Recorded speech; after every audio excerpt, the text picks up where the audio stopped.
তুমি চিংড়ি মাছটা কোথা থেকে শিখলে? এগুলো সব শিখতে হয়। ইউটিউব? কোথা থেকে শিখেছি সেটা বড় কথা না, তোমার ভালো লেগেছে না সেটা বলো।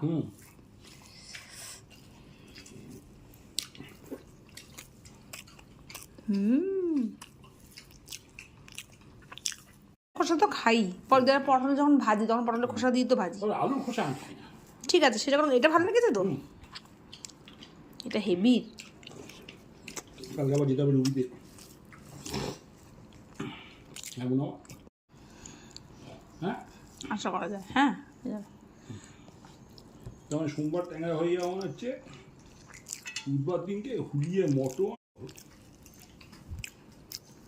এটা বলো।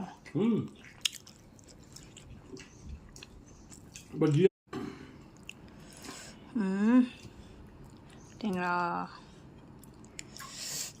ঝোলটা বেশি হয়ে গেল। আমার দেখ ঠিক আছে, ওদের কোনো অসুবিধা নেই। পাতলা ঝোল করেছি। কেমন ঝোল?